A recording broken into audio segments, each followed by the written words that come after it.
Ils ont poussé comme des champignons, quoiqu'ils préférassent les grandes villes aux vastes étendues champêtres et forestières.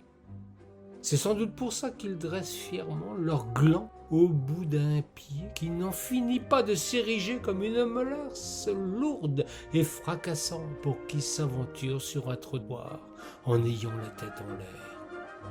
Turgescence, hautaine, le potelé ne s'encombre pas de pudeur quand il arbore son extrémité tout de blanc peint.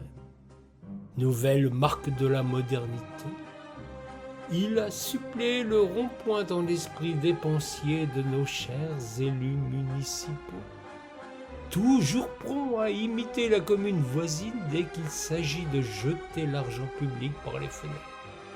C'est ainsi qu'un trottoir qui se respecte a besoin de sa forêt d'obstacles métalliques pour briser quelques jantes, froisser des ailes et entraver la libre circulation du piéton. Faute d'être en mesure d'obtenir le respect des interdictions, l'aménageur public se plaît désormais à faire de l'espace commun un parcours sportif semé de choses trappes, d'obstacles divers, couchés, dressés, débordants ou bien saillants.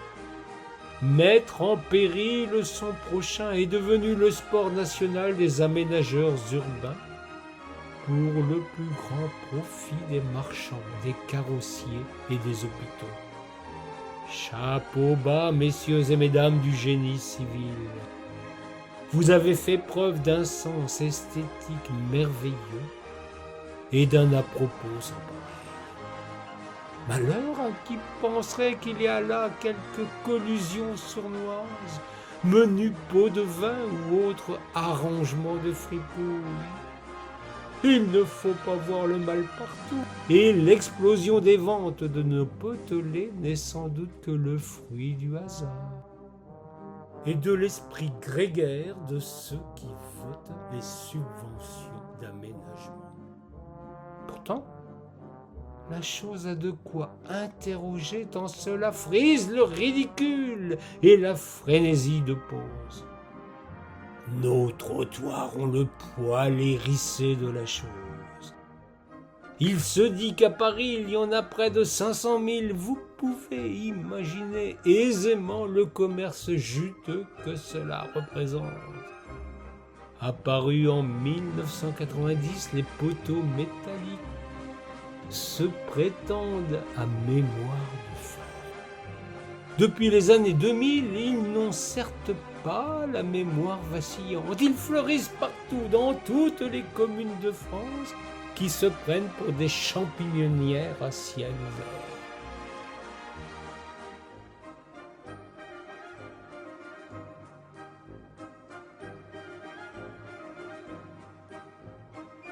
Perrette, quant à elle, se frotte les mains et sans doute autre chose.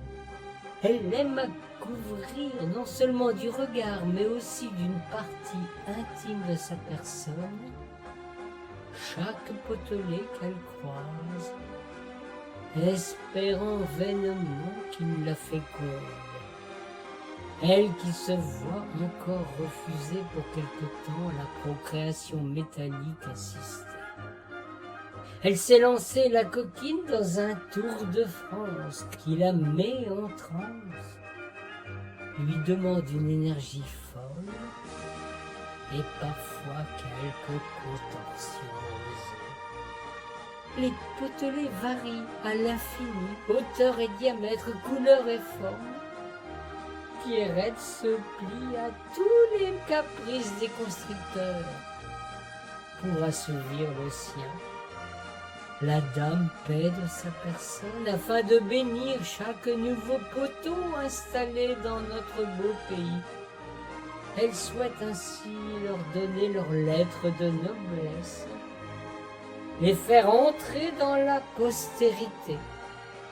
Et il est vrai qu'elle maîtrise assez mal sa morphologie. Les villes dépensent des fortunes pour ce mobilier urbain aussi désagréable qu'inutile. De telles sommes peuvent paraître scandaleuses.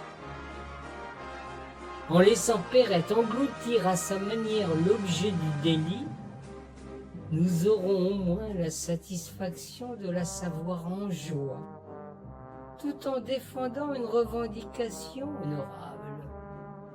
Nous devons l'encourager à poursuivre sa rude tâche, la soutenir dans sa croisade contre la sottise de nos représentants.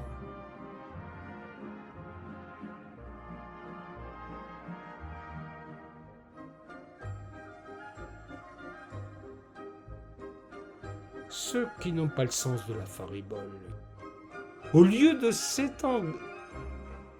s'étrangler à la lecture de cette farce, feraient mieux de botter l'arrière-train, non de Perrette qui ne fait de mal à personne, mais de ces gredins qui nous prennent pour des vaches à lait. L'aventure des potelés n'est que la énième version de gabegie qui prévaut dans la gestion de la nation. Sus à la conclusion et gloire au beau comte de Perrette.